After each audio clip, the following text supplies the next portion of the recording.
Holy shit.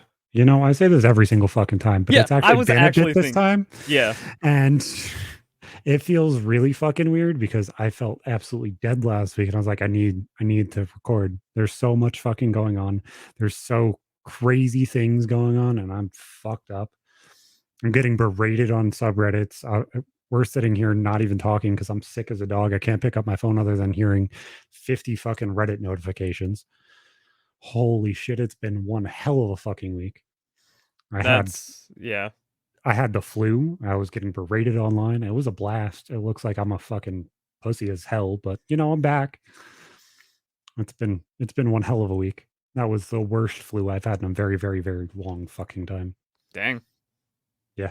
3 kids and me having the flu. It was not a fun time. All of us had body aches. All of us had the fucking fever. All of us didn't want to fucking do anything except the baby, who for some reason, even while she was sick, was running around like a crazy person. It was a blast. I find it funny because like yeah, that's how all the shows just start now, and I'm like, is this our thing where we just go, oh holy shit, oh damn, oh recording issues, who even knows what's going on anymore? Because like Joe Rogan, they're just like, wait, we were talking about this before the podcast. Hold on to the story. That makes sense for them. For us, we're just like, it's all broken. Follow us, like, comment, If subscribe. it feels like everything is so disconnected time wise, and I don't know if that's just my ADHD. Like we could record yesterday, and I'm like, oh fuck, dude, it feels like it's been forever since I've talked to you. Or it could be 2 weeks, and I'm like, oh fuck, I really haven't said anything until it's time to work again. I'm like, fuck, I feel like an asshole 90% of the time, but it's like, okay, things are going good. There's nothing really that needs work. I can't work right now, so you know, it is what it is. We went from having, you know, a handful of people being like this week, and I'm like, nope, now I'm dead. I can't do anything because, you That know, sucks. obviously. Yeah. It was a shitty time, but it is what it is. We're fucking back. And holy fucking hell, everything fucking happened this week. And so I don't know if you saw the first part of it. On top of me being sick, then a fucking earthquake happens in fucking New Jersey that affected almost all of New York City and almost all of upstate New York. I didn't hear about that. So, and obviously everybody knows earthquakes happen on a scale of 0 to 10, and it's point ratings and all of that stuff. We get a 4.8 earthquake, and everybody uses that as a reason to say, oh yeah, you know, the world is going to end on 4/8. What happened on 4/8? The fucking eclipse happened on 4/8. So they're like, look, okay, now man, we have an earthquake that happens. It's a 4.8 earthquake. Then we have an eclipse that's happening on 4/8 or April 8th. That Hmm. goes through, I think it was like 7 towns named Nineveh or heaven backwards. I'm like, holy fucking hell. What the fuck is this? Like, the occurrences that are happening right now are really fucking weird. And I don't understand what the hell is going on because so much of it is just so directly fucking coincidental.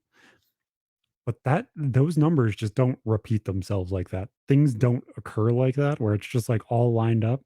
What the fuck is going on? I think that's just crackpot conspiracy stuff. I saw like one chick from The View talking about how, oh, global warming is why we're getting eclipses because everyone's just lost their mind. And coincidences are getting more common, which is weird. Like, I'll Mhm. be talking about some of my friend. They're like, yo, I thought about that yesterday. Like, all right, Mhm. at the very least, the simulation's breaking down, but I don't think we're at cause for concern over eclipse and earthquake just yet. The weird thing was there was a thing that went out right before that eclipse happened. I think it was probably on Saturday after the earthquake, which kind of makes sense. They're like, there is correlation in between the tectonic plates and the moon because it's obviously gravitational pull and stuff like that. I would assume that there would be, just like the tides and everything else.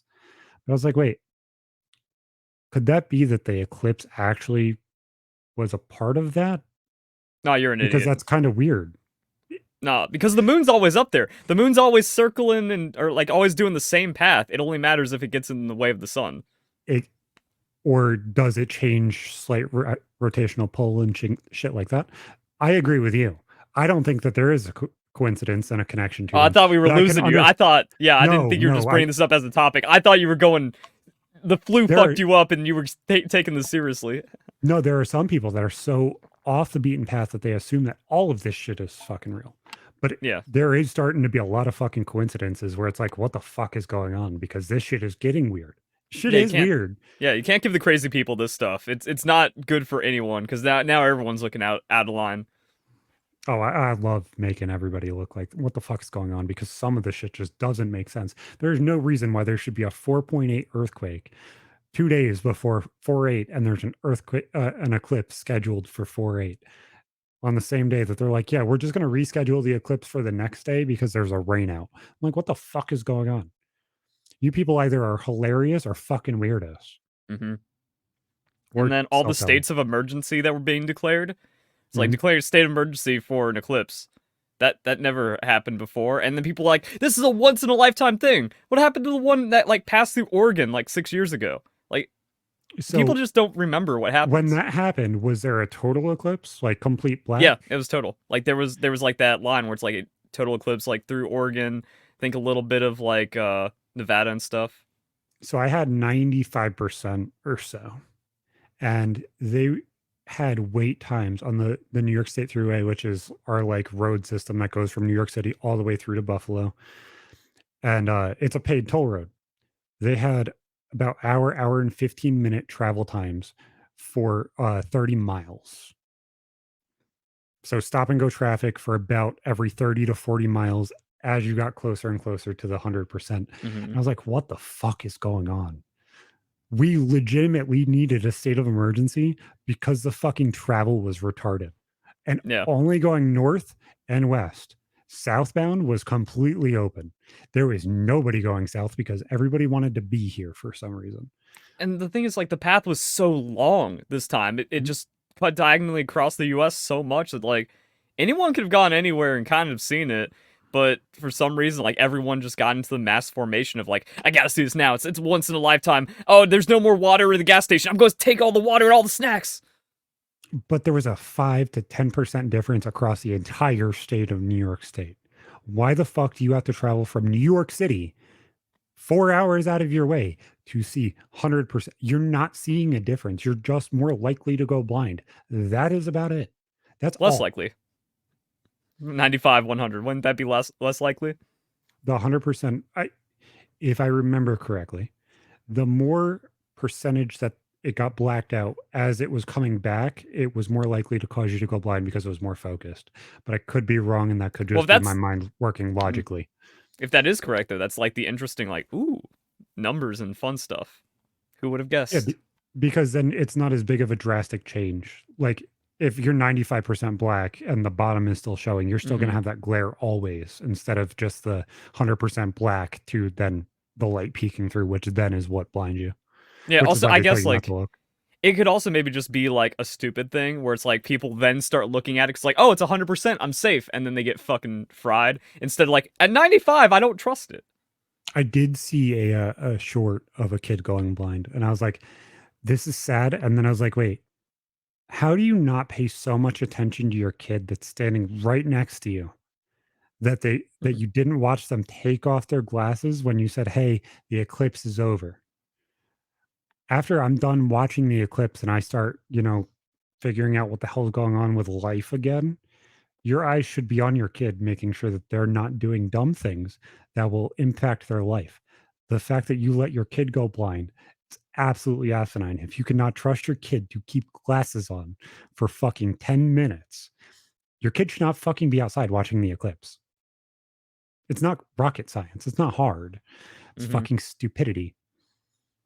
Yeah, and there were some weird announcements inside those states of emergency. Like one of the governors or a mayor or something was like, "Oh, and know where all the emergency shelters are just in case something happens." And that made the conspiracy theorists just like lose it. Like, why are you saying this if it's just an eclipse? Everyone's going mad.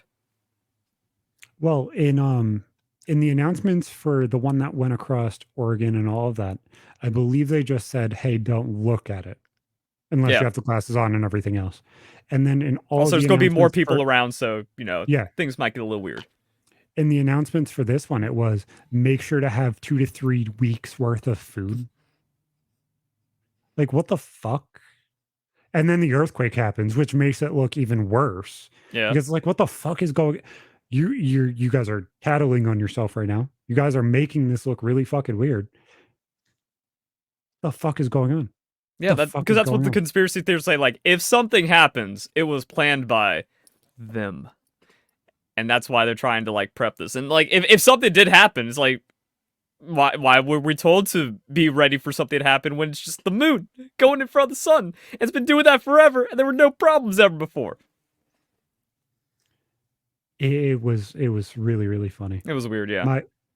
My daughter had one of the fucking blondest takes I've ever heard her say in my life.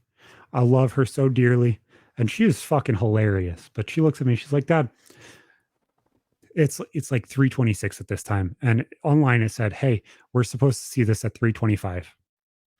She's like, "Dad, I don't know what the hell's going on. Maybe we just need to look at the other side of the sun."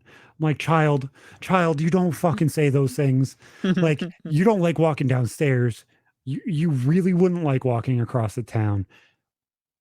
You don't want to try and figure out how to walk across to see the other side of the sun because it's not possible. But what the fuck are you talking about? The other side of the sun is where the eclipse is. The fuck are you doing? What the fuck is this school teaching you? I'm like, the fuck. She's like, Yeah, wait, that's oh, fuck. I understand. And it clicked as soon as she said it. I'm like, come mm. on.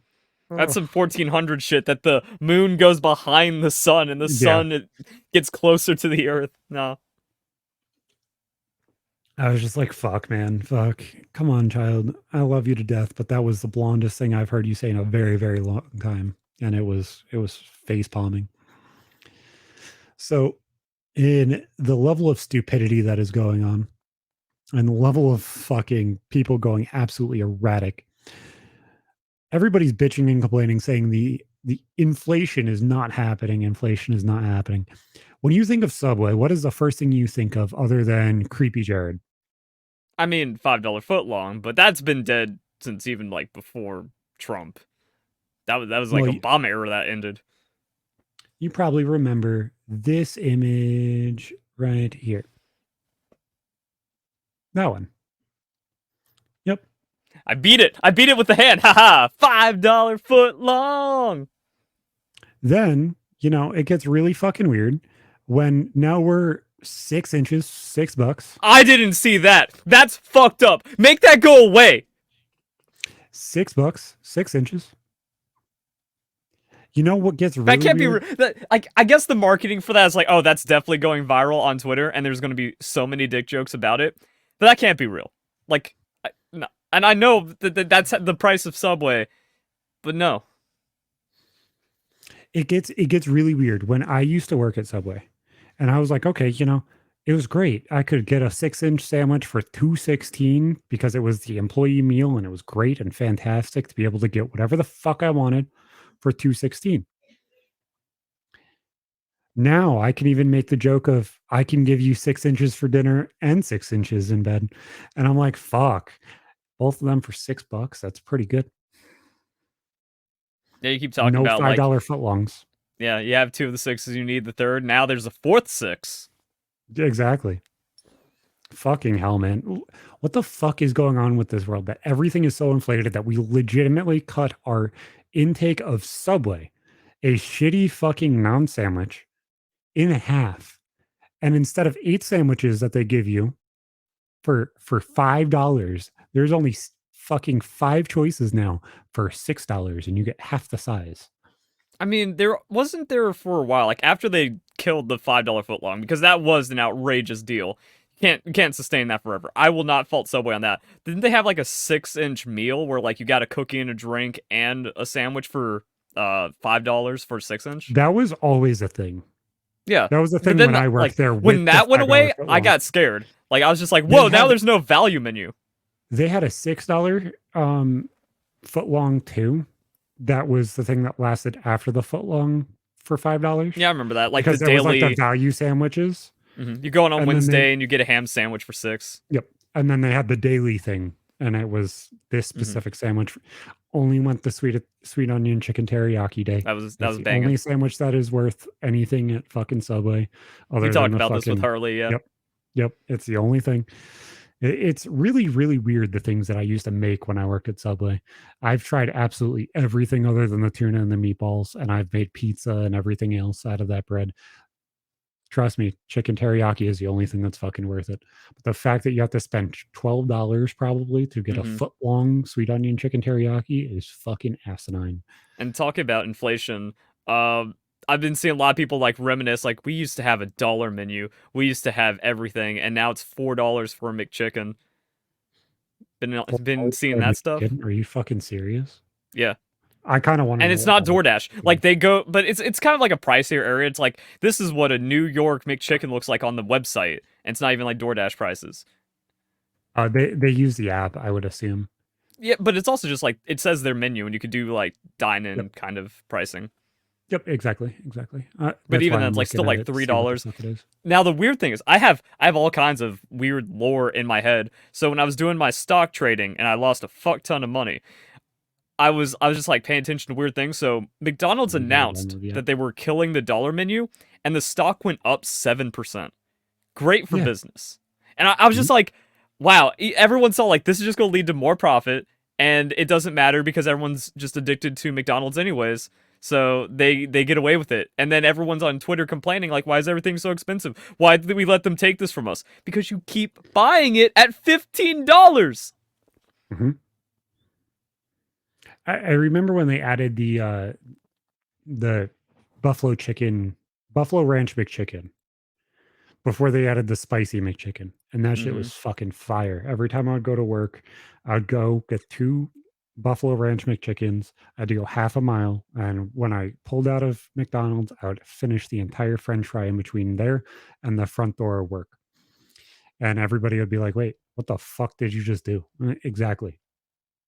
I ate like a fucking pig. I ate a large French fry in a half a mile.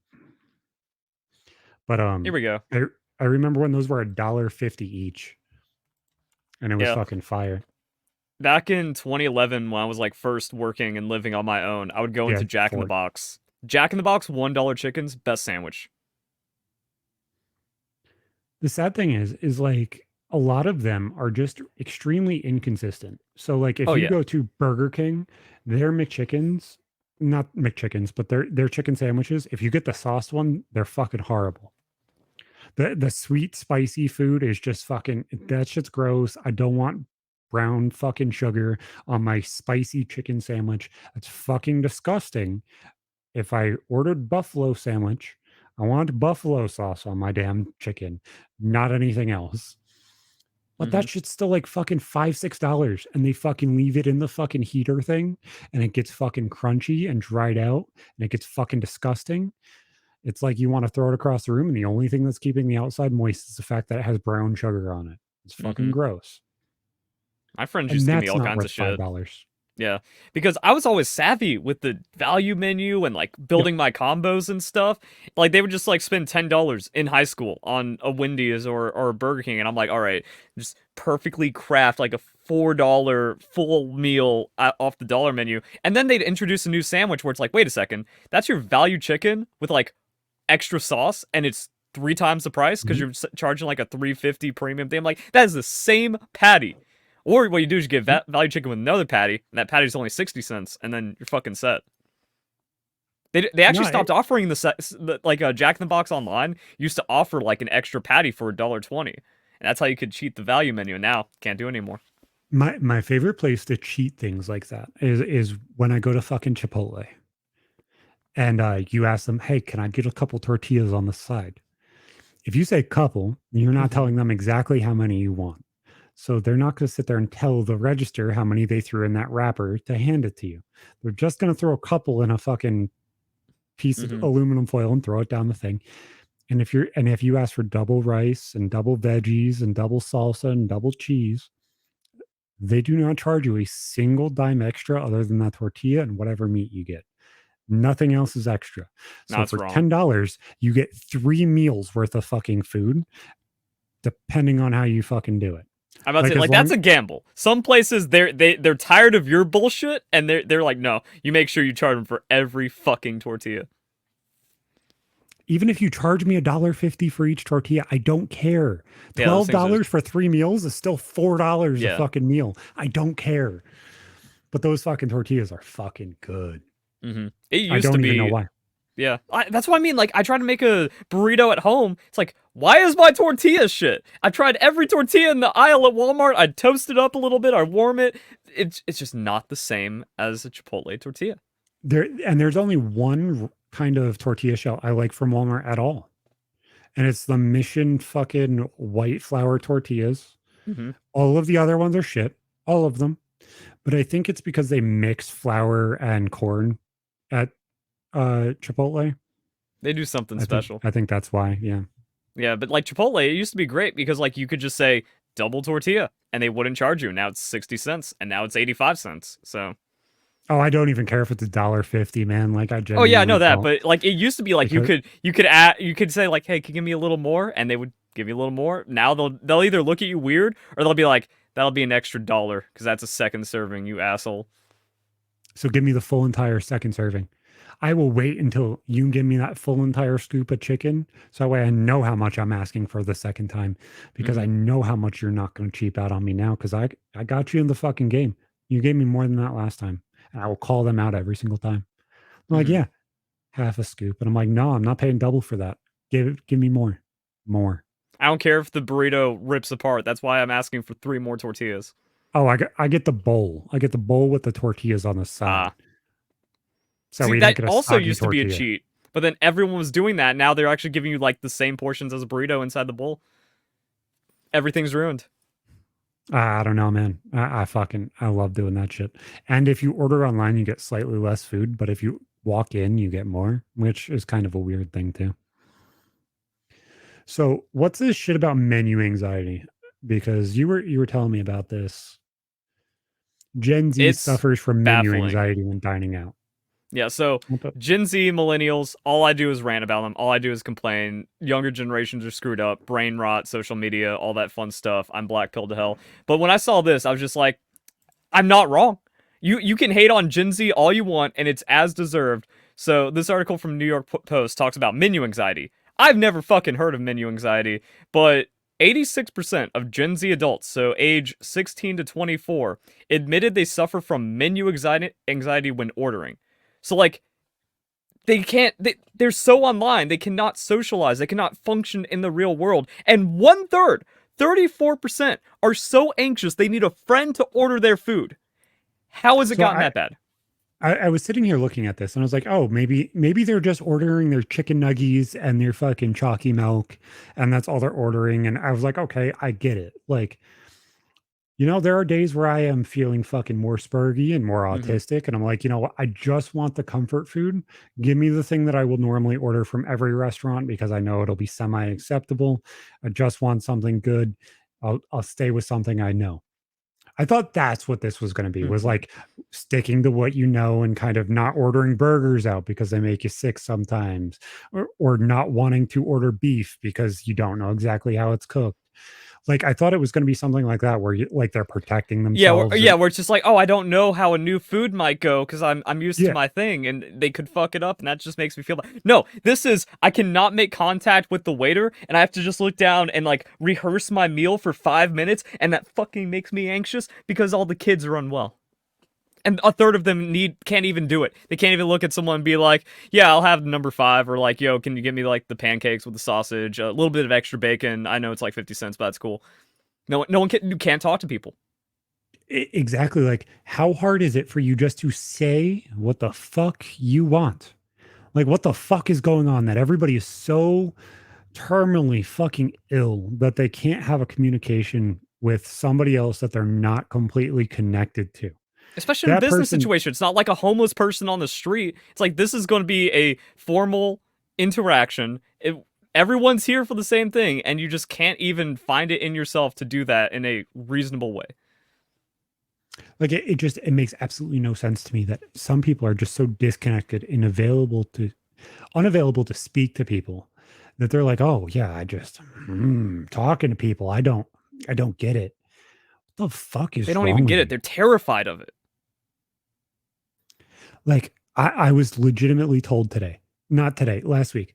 Oh, I don't understand how to talk to people. I speak too much. I rant and I'm completely uncomfortable and non charismatic. I was like, what the fuck are you talking about?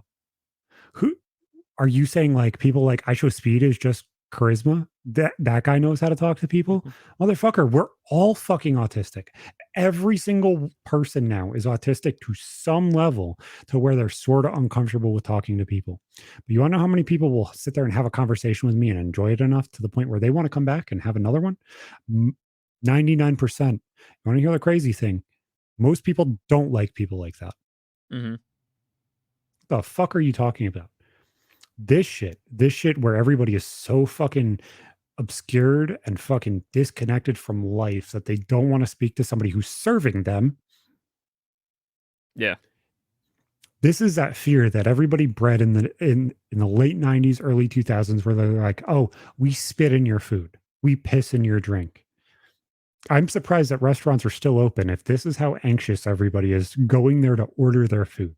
Because you Hmm. know for damn sure it's probably that fear. It's probably not just talking to people. It's probably if I interact with you incorrectly and I'm uncomfortable doing it, then all of a sudden you're going to piss in my I drink. don't think You're it's that going bad. Like again, when you look at the studies and you look at how people are saying, also like this is a Twitter thread and people responding, it's not like, oh, I'm afraid I'm gonna mess it up and offend someone and get like my food pissed in. It's like, no, I can't talk to people anywhere at all in society. I can only function online because that's just what's happened to everyone under 30. I don't know. The only person I've ever seen anxious is my mom. And my mom would only struggle when we would go out with my aunt Sharon. And she is one of those perfectionist people that if you hand her food and she orders runny eggs, that if they're not exactly how she perceived them, that she wanted them, she will hand them back and say, these are not how I ordered them. Please go cook them again. I'm not mad. Just please fix my food so that way I'm eating exactly how what I ordered. I was like, I'm going to give you a tip. Just do what I ask. That's all I'm asking you to do. Hmm. And the second that she would say anything like that, my mom would have a panic attack to the point where she would just not want the confrontation. Like, it's sad because it's like, okay, that I understand. You're asking more above and beyond that they will get mad at, that they Hmm. will be frustrated at because you're asking them to do their job. Hmm.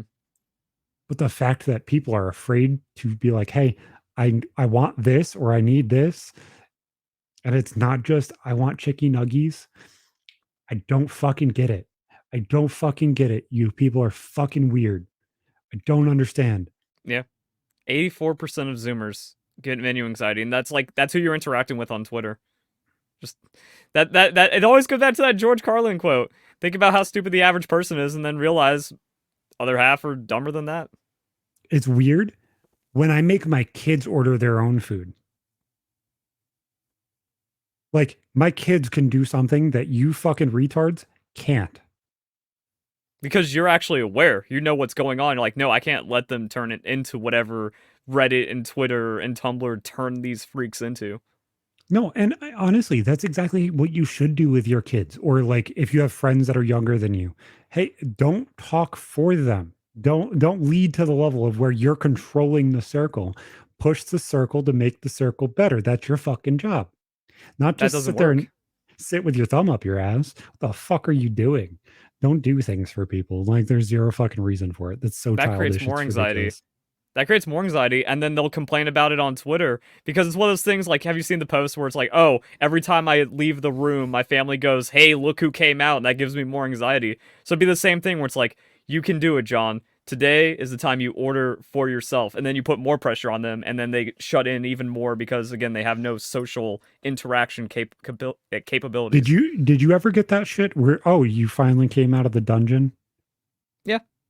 Because once my oldest was born, we kind of just pushed to ourselves and kind of created our family and kind of just stuck to ourselves and kind of insulated that thing, which obviously is going to create a very very insular kind of situation. You're not going to be as connected to the outside house Hmm. and stuff like that, regardless of if we live together. There's still a disconnect with that door because inside that room it is just a singular family, not two. And it was, oh, look at who came out of the dungeon. Look at who does this. Look at who does that. Oh, look, are they going to come out of the dungeon today? And it's Hmm. just like, guys, that's not how you interact with people. Like this is so, and like looking back at it now as like an adult, it's like that is so autistic. Oh, you're gonna poke at the person who's taking care of a house essentially inside of a room, that you're gonna pick and point at them and be like, oh look, you came. Would you do that if somebody walked through the door? Hey, look, you came today. The fuck's your problem? That's fucking weird. It's Yeah, but then fucking like weird. if you try to do that in the same kind of way in your friend group where it's just like, the one that like needs more pulling up because they're antisocial, well, if you make too big of a deal out of it, it kind of gives the same effect. Exactly. So don't make a fucking big deal about it at all, especially when you know people are dealing with depression. But then how do you Just say fucking like, do it. okay, it's your turn to order. You can do it this time. They'll see that as condescending because they've had to make you order for them the last 10 times. Don't do it the first time. You sit there Damn. and stare at them like this. Yeah, You gonna order I now? guess that's the only way to stop it. Like you cut it before any possibility comes through. Like someone just goes like, "Hey, I don't know how to order," and then you just go, "You're retarded. You're ordering. If you fuck it Yeah, up, you're never seeing this person again." exactly. Like, what are you gonna do? Stumble over your words?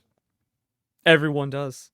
What are you gonna do? What is so wrong? Are you gonna order mayonnaise on your sandwich when you don't eat mayonnaise?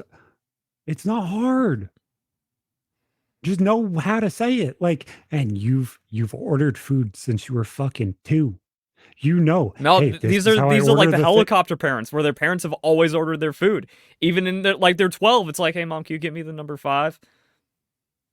But even if it is that, you still know the order in the process of I want 2 McChickens, plain buffalo ranch on the side, so that way I have sauce to dip in with a large fry, salt on the side, please, so that way I get my fresh French fries and a large berry Sprite. It's not fucking complex. You go through the entire meal of what the fuck you want and you ask for it. It's not fucking hard.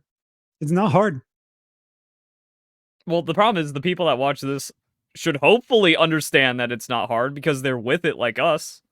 I think there's still some freaks out there, but Exactly. It- we got a lower percentage. So if you're struggling, I'm disappointed in you. And that's about it. Exactly. Don't make Daddy Verlis sad. Don't He won't call be me happy. that. No, no, why not? You getting Just ribbed for your gross. fucking collar always. You know, why not? Why not make it more uncomfortable? This shit's fucking insane, man. 32 minutes without plug or collar comment. We're doing better. Ex- Brother, I told you. There are going to be times where it's a comfort joke to make other people comfortable, and there are going to be times where it's a friendly rib, like my fucking retardation is for you. It's just sometimes it's there and sometimes it doesn't need to be. Making fun of these retards that are literally being content farmed for saying, collar, why the fuck would I listen? Literally, you're doing what I want you to do, you fucking retard. That's why it's there. Fucking idiots. I love it. Ugh. So, do you want to go into my new tattoo that I'm going to get, or do you want to talk about these retards on Reddit that are bitching and complaining? Tattoo. Let's get that out of the way because like that was the more vague one. I could send you a link of like what's going on. Like I'm ready for this conversation. I don't know what's going on with your tattoo. Well, it was a more or less a very very ADHD thought as I was watching a documentary last night. So I don't know if you watch wrestling or anything like that, or watched it when you were little, No, but never cared for it, but I understand it. so there was this character named Bray Wyatt. He essentially was a cult like kind of character, and he kind of led a group, and he kind of blew up. And made it so way he when he walked out to his entrance music, the entire crowd would use the flashlight on their phones like everybody did back in the day with lighters and stuff like that. Hmm. And it became his thing. So soon, instead of it just being half the people that were there, the entire crowds would light up, which was fucking insane to watch. Like the occult like leader grow a fan base essentially because you can actually see the fan base change, which was interesting. He kind of helped me develop how I speak and stuff like that, which is kind of more interesting. But then it started going into like his death because he died of vid. He ended up having heart problems because of it, and he Damn. passed away last year. Damn. And it was kind of like a retrospective on him being a father and all that stuff, and like He's just an insanely unique, creative kind of person. He created characters that had like superpowers, but that were kind of in that gray area of what the fuck is going on. Not completely disbelievable, but completely like, what the fuck are you going to do next? So, like that gray area where it's just uncomfortable. Like you're popping out randomly, you're making weird things fucking appear, you're becoming a demon and you're healing yourself, but not I'm going to summon hellfire everywhere. Like not weird shit, but like weird shit. The gray area weird shit. Yeah. But then the documentary started breaking into like his family and like, oh, he's one of the greatest dads. Like I wish that I could tell him that. And I wish that I could kind of bring that out and give him the availability for him to hear that. And I sat there and I was like, okay, well, now I have a tattoo idea. Now I have a rant idea for the show because I want to be able to say that part too. So, are you aware of the see no evil, speak no evil, hear no evil kind Yeah. of idea? So, to me, that seems very direct towards me because obviously you see no evil. You're dealing with nothing that you can deal with. Your anger is at bay because you cannot see what the fuck is going on. You're hiding yourself from the evil, but your anger is there. So I'm going to get a Jason mask with neon lights covering the eyes, the anger, blind anger. And then there was a wrestler named Sting from the 90s who faced Hulk Hogan, and Hulk Hogan was the big bad guy who developed the NWO. And he didn't speak for a year and a half. So I drew him with the neon stitches across his mouth because kind of makes sense. And I drew Deadpool as Hear No Evil because he's kind of the eccentric version of me of like I'm just going to say whatever the fuck I want and it doesn't matter what the fuck you say. I'm just going to be me. Like and I thought it was funny because it's like a nod to my kids. I'm going to give you everything. There are going to be times where I'm fucking quiet when I need to be quiet. There's going to be times where I'm absolutely just angry and dealing with everything I possibly can without paying attention to what's going to happen to me. I'm doing it because of you. So see no evil. And then hear no evil. I'm going to say whatever the fuck I have to say, and I'm not going to listen to the repercussions of it because you need me to say it. So I'm going to get those three faces on the front of my arm, and then on the inside at a different point, obviously, because it's going to be fucking expensive. It's gonna say something similar to "I'm always next to you," as a nod to my kids. Hey, Mm-hmm. I'm here regardless. All three of these people are here regardless, next to you, no matter what you need at that point. I'm here because watching that doc made me realize that the only time that a guy will hear, "Oh, I'm happy about you. I'm happy that you're here. I'm happy that you were able to accomplish this thing," they will never hear it because it's the day they die. Yeah. You won't say that shit. Nobody will. Nobody will say, "Oh, I'm happy you're here. I'm happy that you're a good dad. I'm happy that you're this person or you're trying to elevate this or do this or you're a creative person and your mind's so unique." Everybody is more willing to say that when they're dead and those words are meaningless instead of giving the person their flowers when they could actually use them when they're depressed, when they're feeling, when they're Mm-hmm. dealing with shit. I'm like, I dealt with some of the hardest things keeping my mouth shut with this camera on.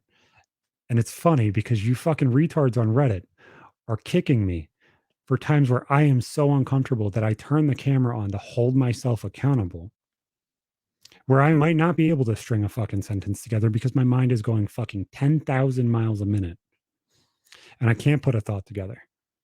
But guess what? I'm still here and I'm holding myself enough accountable to be here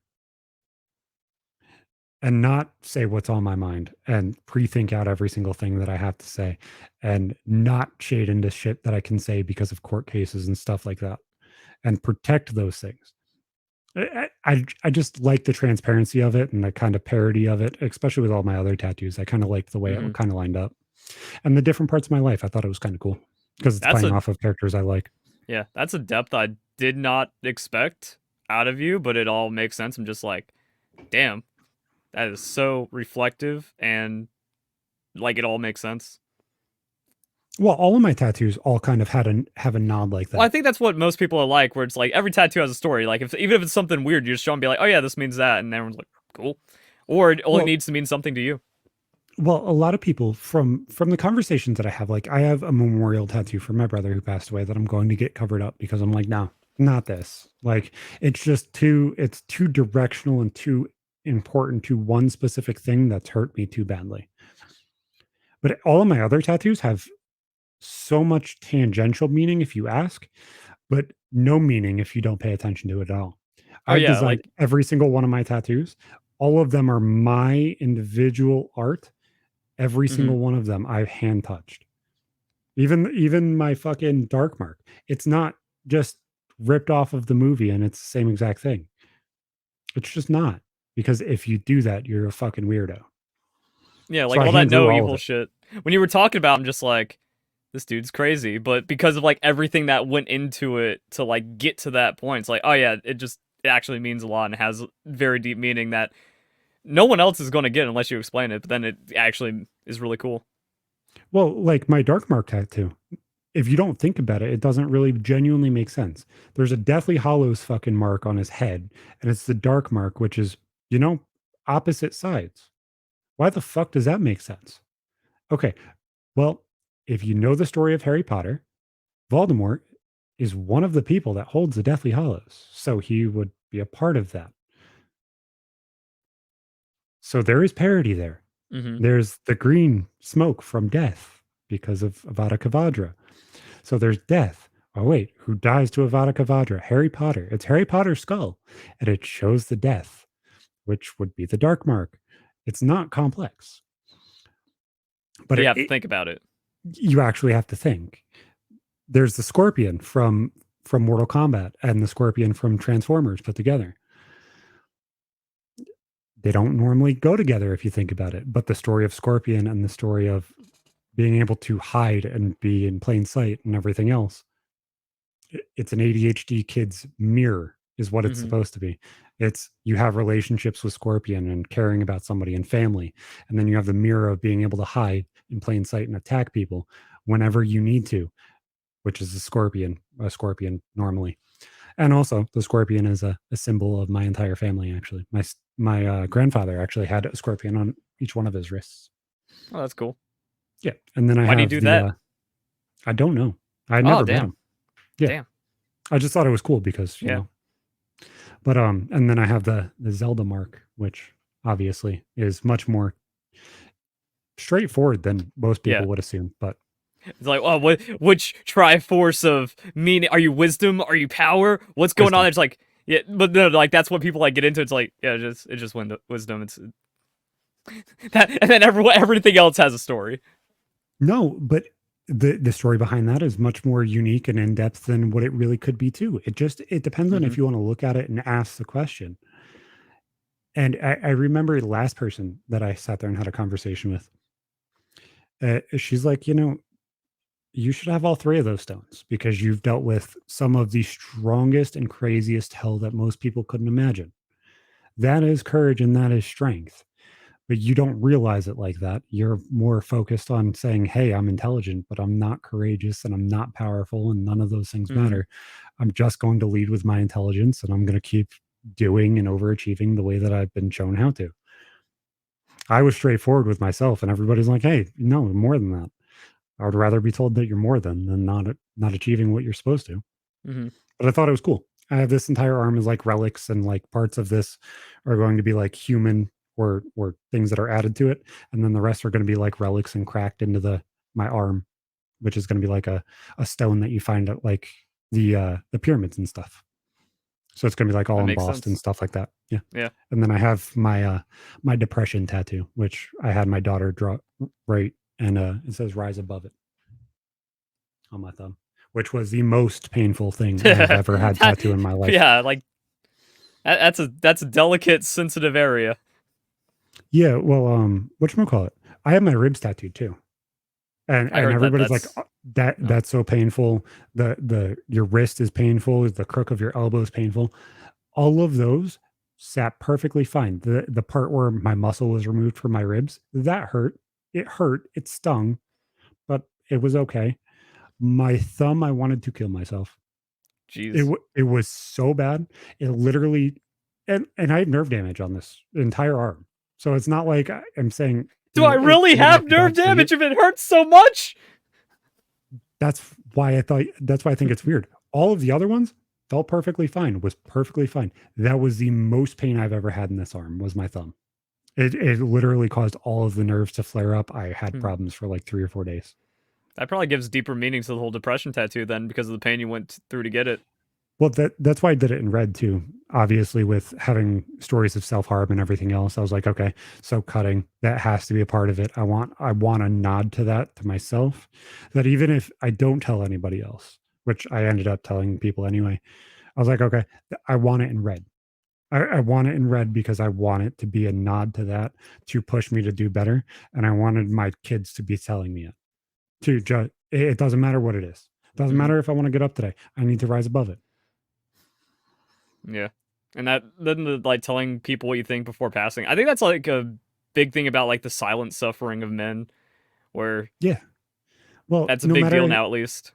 no matter if it's your dad or your kids or like your best friend or even your significant other, there's a weird kind of consistency to life to where you just kind of don't tell people how you feel almost.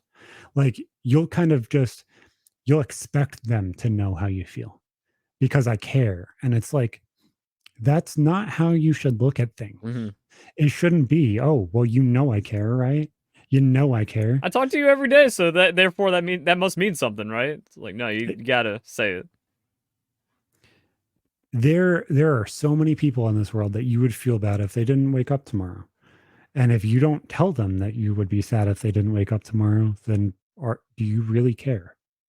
And honestly, to me, you don't. Yeah, and then it happens, and then everyone's just like all like, oh fuck.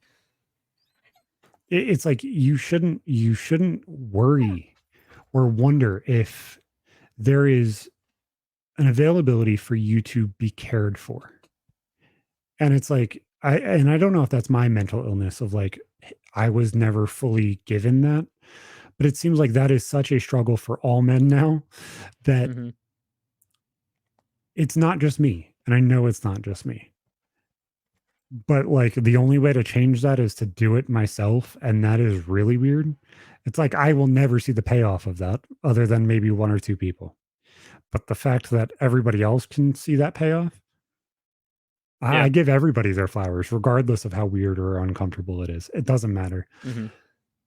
Well, and I think if you tell anyone like, hey, don't you think it's weird we only like do it after they're dead? Then they go, oh shit, yeah.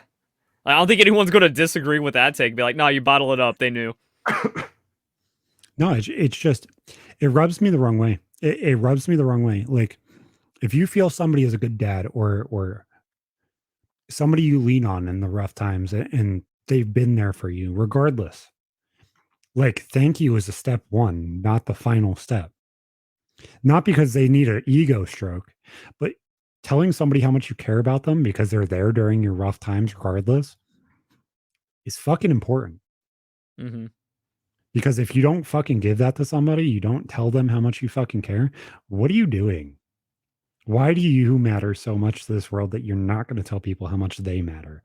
It's fucking weird to me. It just is. I don't know, man.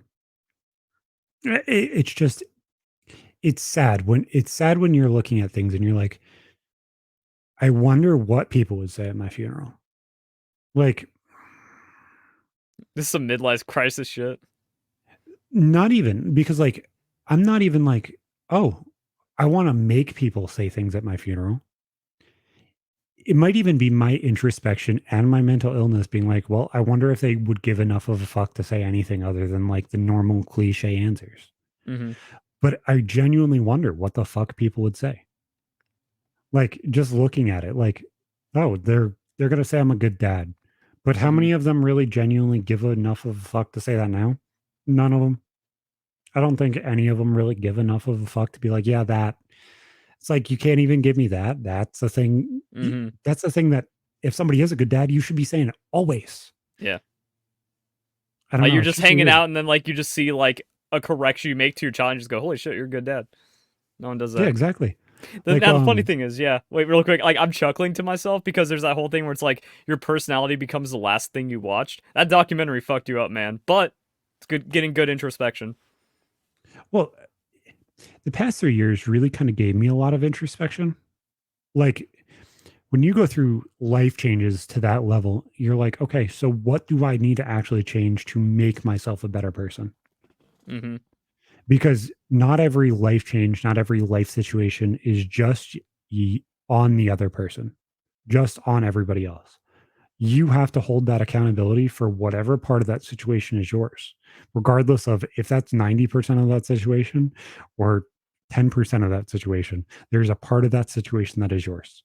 And if you can't be introspective to look at those things and be like, okay, well, if I said something here, the entire situation changes, or I need to change this about me, then there is no level of you that will ever grow. And I know that's kind of regressive at some point, but it's honest and it's the truth. Yeah, So I I don't get think it. it's just a doc, but as a whole, it's kind of weird because I do that a lot, which is why I don't watch content a lot other than things that kind of make me giggle. She's on one tonight. Yeah. She's trying to be the star of the show, trying to take your blanket. Nah, she just licks things like she'll just blah, blah, blah. Meh. Yep. Ugh. I'm just letting it go. It's Let's just see it's what. just I don't know, man, because I don't think it negatively affects me. No. I think a lot of those things, because I'm able to do them, it pushes me in the right direction where a lot of people would be like, oh no, I'm perfect. A lot of people will watch that doc and be like, oh yeah, this is sad, sad story. It's like, no, eh, there is more to that. There's more to that. Oh, well, this creative person died. Well, we now have these things, but we could have had the person if we just told them to take care of themselves slightly differently or slightly better. It's just like, how are you so deluded that you want to pay attention to that specific part of it that they're just gone? That's the only part of this. It's just like your job as a human is more than that. I don't know. So, All right, we're striking that off the list.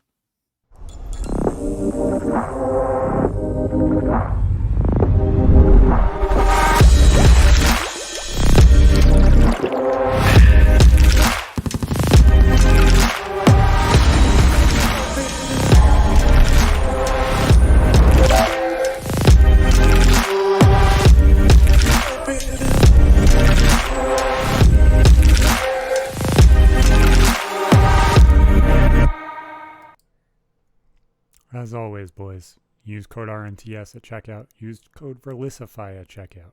20% off. Shows G Fuel. We love them. Absolutely the only energy drink we drink every single day. So go give them some love. They deserve it. I don't know. It's either I'm going to keep circling on it and there's not much more that you're going to add, or, change topics. And if it comes back up, it comes back up. Mm-hmm. So you sent me this the other day. I don't know if you grabbed the link.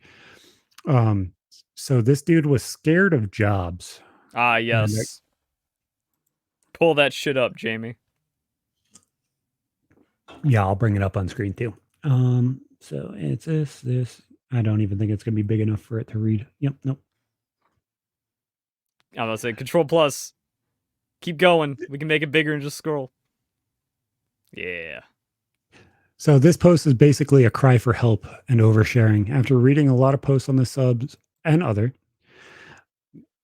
my ADHD is going to struggle with this because they're not speaking the way that I speak. So I will probably add in letters and words. I apologize. I'm retarded. Just saying Well, this so is now. everyone on Reddit. So yeah, do you? I have this dystopian opinion of jobs as more of a waste of time in life. Yes, you can earn money, but that money will go to the usual requirements like electricity, gas, water, landlord, food, and so nothing will be left to entertain yourself. So get a better job or do better at life, you fucking retard. Better budget. I'm also scared of having to deal with awful colleagues, boss, and customers. You are horrible at writing, and I'm horrible at writing. Yes, I'm mentally ill and have done a suicide attempt a month ago. after someone Actually, I told should be me, laughing at that, but like the trip of it, because you can't say those things anymore on YouTube. yep, that I'm a moron who doesn't see good in life and cut me off life. You are fuck. This is overreaction. I This dude's agree. scrambled. Yep, he needs to breathe and get a six pack, come back and write this again.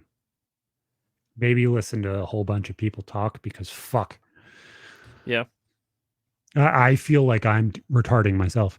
Even in a psych ward, I was, for the lack of a better word, set free with being told by a psychiatrist, what is the point of treating you if you don't want to do anything? Okay, this is like the weird thing about when you watch like or not watch, but you read Tumblr and you see how people say things on Twitter and Reddit where they think they're making a good point because they're adding in like grammatical things. Because this person's like, this is an overreaction. I agree. You know, he's trying to put in those interjecting like comma things, Mm, but it's like you're not coming off as more smart. It's what happens when like just midwits on Reddit are trying to come off as something deep and thought provoking. I had this one person that kept using they and thou and thy in like a anti hacking thing against me, and I'm just like, yeah. bro, you're dumb. Learn how to type and learn how to speak, and maybe your life just gets better right there. So I don't speak correctly. I know I don't because I type and I speak the exact same way. It's the only way that I genuinely can write and make a coherent thought. If I get anxious, I write like this. I absolutely do. I completely understand. But the thing is you clicked and put it on Reddit. You had the time to say, "Do I want this out there?" And you decided yes. I'm 21, by the way, and even people from ambulance were surprised I was that age with my outlook on life. Most likely because usually teenagers have thoughts like these. I've just never thrown them away. My parents are, of course, not happy and don't give any out of pocket money, obviously, because of all this. I don't know what to do with my life since I'm too depressed and pessimistic to move on. I either stay like this and just forget about trying to be calm in life with my anxiety and go to work. So I The think you kids gave me are this. cooked. So I I'm not gonna say I don't understand the cookedness of this because being a creative person, and I'm sure you felt the same way. In a normal job, you get burnout. You feel like you don't give a fuck. You feel like everything is not going to be given the way that you expect it to because we were praised by too many people too often and too commonly and told that we're fucking amazing and everything's great and told that everything is going to be amazing for us and everything is supposed to be dopamine. This is what dopamine deficiency looks like. This is a drug addict. This is an addict, regardless of what they're addicted to. They're addicted to, I'm feeling bad. I'm going to go get my gratification online and want to be told that I'm right by everybody else because they give a fuck. Motherfucker, just because somebody tells you that you're right does not mean they give a fuck. Hmm. You're just going for fucking karma points and you're using karma points instead of dopamine because instead of developing self-confidence and doing the right thing, even if you're going to be somebody who doesn't want to live a long time, you should try to be living a good time. You want to know what you need to do to live a good time? Work your ass off the half of the time that you have to, because then you can multiply the things that you could do that are good. Hmm. It's not complicated. It's really fucking not. And this shit is so frustrating. And it's clear that they're mirroring what they've seen. Like that's probably from anti-work or no work or something. So like that's all they see, just like, oh, we shouldn't have to work 40 hours a week, or oh, we should get a living wage no matter what. And then like all these other like socialist things and these down bad kid things. And then they just mirror that and that becomes their personality, and then they wonder why they're so screwed up. And it's not insane to feel like you want those things, because wanting the availability to live based off of working however much you need to isn't crazy. And like, I know I'm very conservative in 90% of things, but I'm not going to say that that's crazy. Working a job that you are available to work and wanting to be able to live off of that is not insane. But the thing is you have to bring something to the table. Saying, "Do you want fries with that?" is not bringing something to the fucking table. That is the people that cannot work a normal fucking job. That's their job. That's the kids. That's the people that cannot work other jobs. Yeah, people That's not want supposed everything with no skill jobs, and that's where that's where I'm like, nah, I can't cope or I can't understand you. You made it so way we have to replace those people. You made it. Those people are now going to get fed into being people like fucking customer service reps. We're going to have people that cannot speak, like you, that are going to be dealing with mean motherfuckers like me, who's going to be demanding $150 off my internet bill because I had 3 days worth of service that was fucked up. And guess what?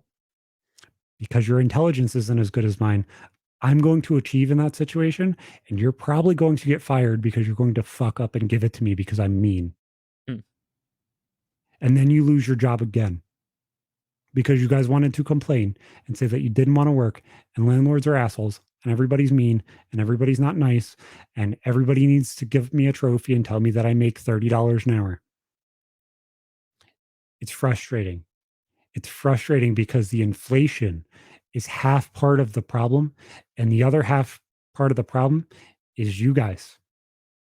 These people that don't want to do anything and want to be fucking given everything in the world because you did something. And of course, they're the perfect customer, right? They don't want to deal with customers or bosses or other coworkers, but they are just the pinnacle in their mind. They know that they're the great, like, coworker that everyone wants to be with. If they had the opportunity to be a boss, they wouldn't be mean. They wouldn't come down on anyone. And especially when they're ordering or interacting with other people, they're always courteous, cordial, and not a hassle for anyone because they don't want to be in that position. And that's the frustrating thing is like, if you get sent the wrong keyboard by Amazon, you're going to need to call that customer service rep. You're going to complain. You're going to get the 3 months free of Amazon Prime. You're going to get sent a new keyboard. And then you're going to be able to keep the old one because you're a scumbag and didn't send it back. But you're going to complain that you don't want to work. So you just got two things for free and you still kept the $50. And then you're going to use that on food at the restaurant tonight. That you're going to ask your friend to order your food for you because you don't know how to speak to people. The thing is, stop mirroring everybody else. That's how you fix this. You Mm-hmm. become your own person. That's the hard thing. That's the thing that everybody picks at me at because there are days where I struggle. And when I struggle and I get down, I try and mirror the people around me so that way I can be upbeat and I can be okay regardless of what's going on. And there will be times where I'm fucking down and you'll see me bounce off the guest or bounce off Verlis to bring myself up from fucking 0 to 5 because my 5 is probably better than a lot of people's 5s.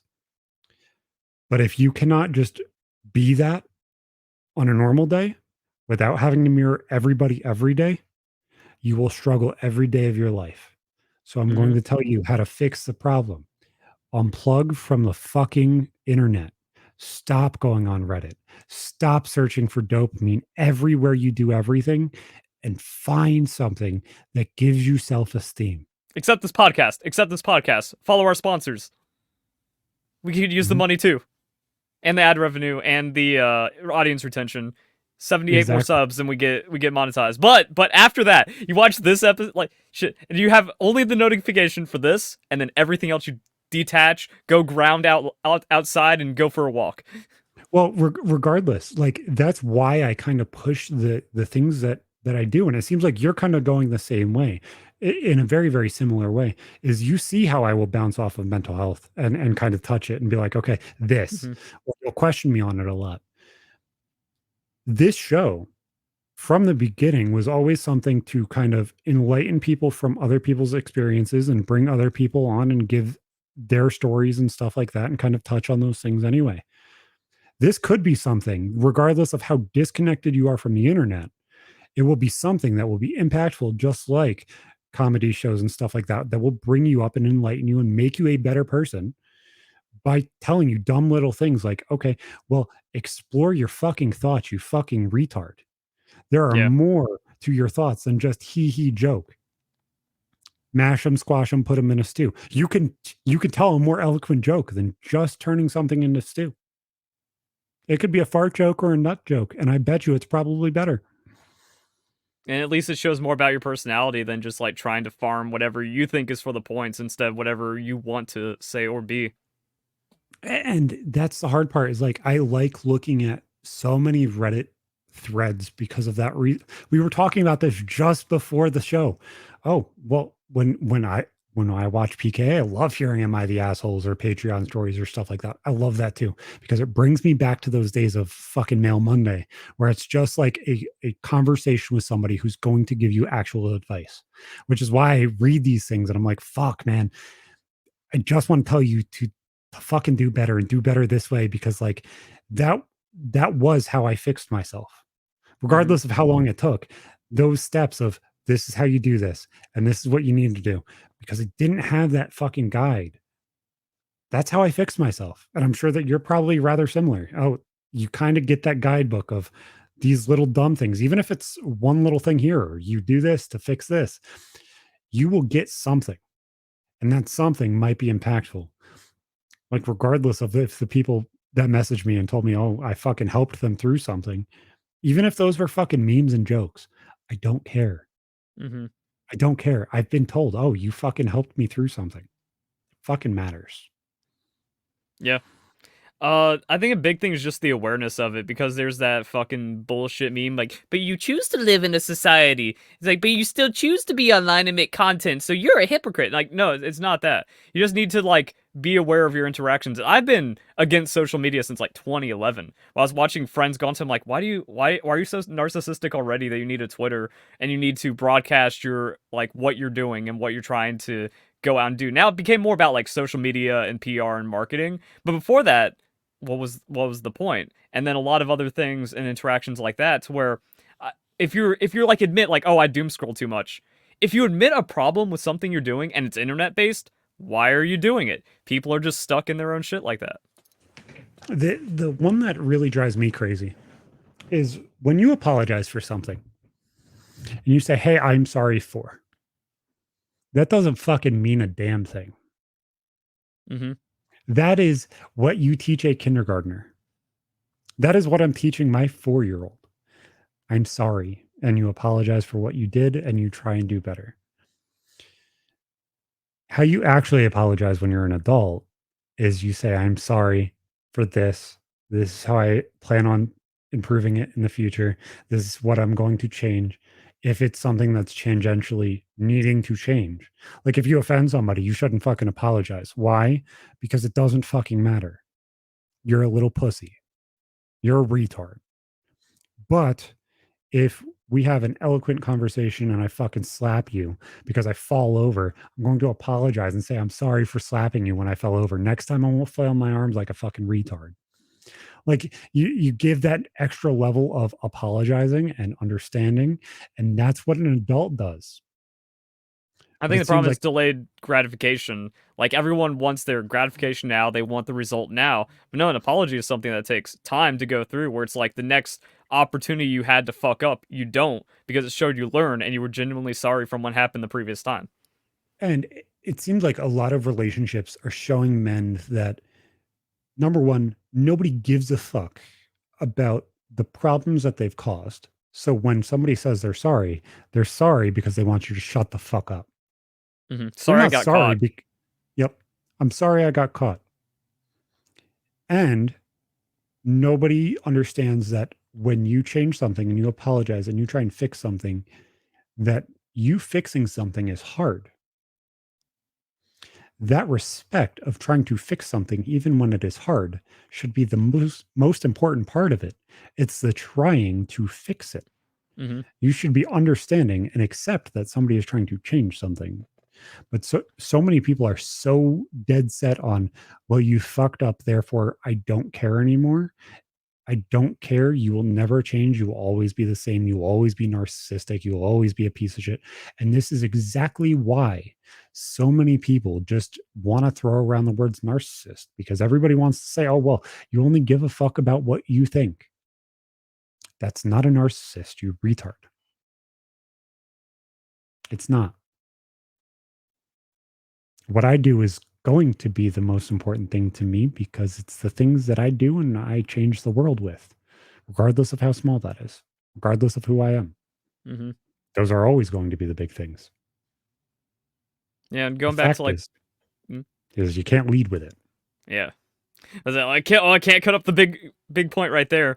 But going back to like the all the doom scrolling and posting and like falling into that.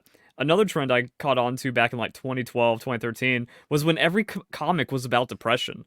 Where it's just Mhm. kind of like, aha, I'm depressed, and then they make a joke on it, everyone shares and goes, aha, this is so me. It's like that's just making you more depressed. That's just fueling that cycle inside of your head, and then you self-diagnose, and then you self-diagnose or get overdiagnosed with like autism or ADHD, and then we had this discussion like in a much earlier episode.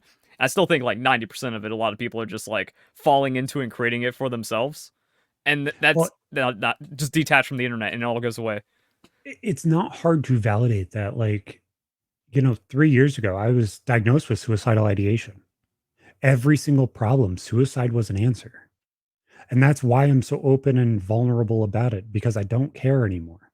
I'm disconnected enough from it and I've healed enough from it to the point where it's no longer an answer just to run. And everybody's going to be like, oh, well, that's a piece of shit thing to say. It's wrong to say that it's selfish to think about suicide or want to attempt. You all know the fucked up thing? It is selfish.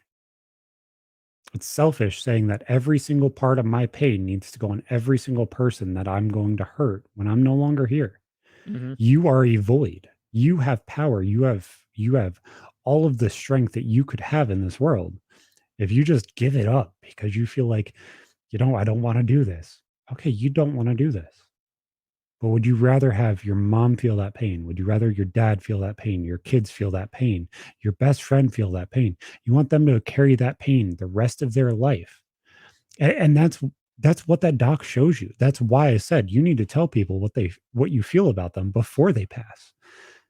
Because that pain that happens when somebody dies or somebody kills themselves or whatever that is, Yeah, even if they just like die in a car wreck, it's like shit. I didn't tell them that thing that they needed to hear. Fuck, that's just gonna haunt me now.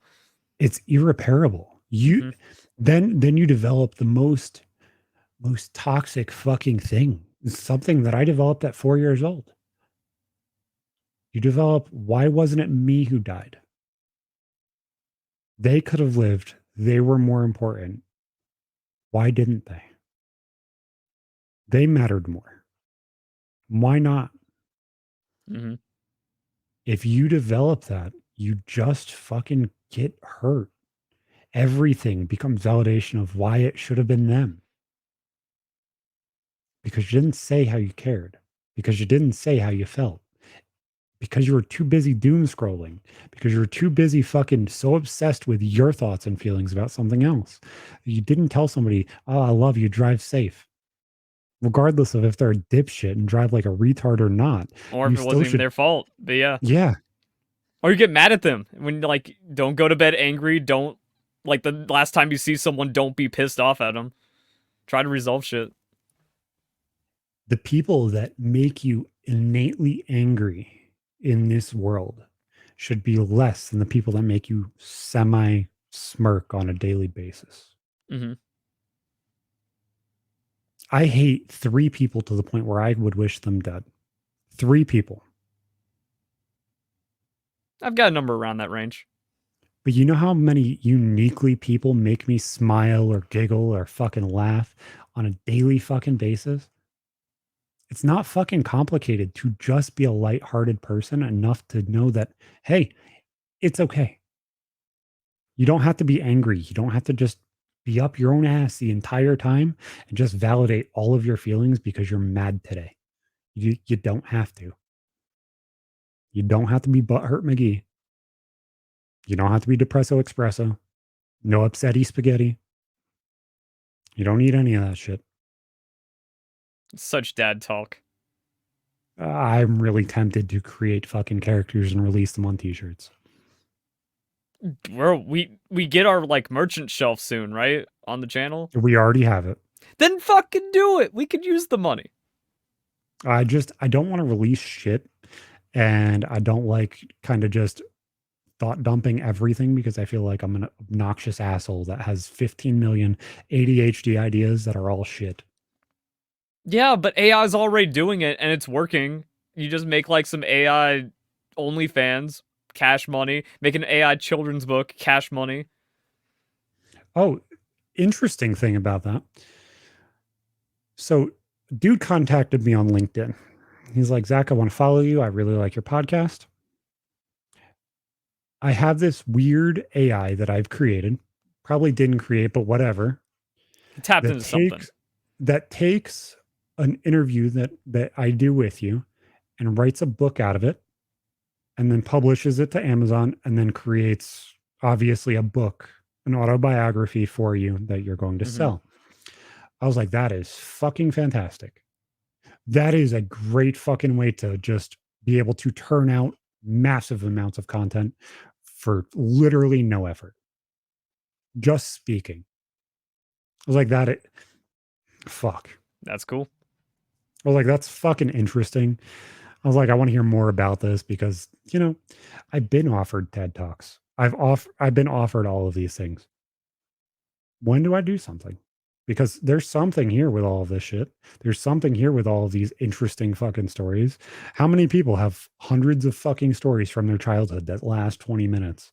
Not very fucking many, let alone people that will tell them Mm-hmm.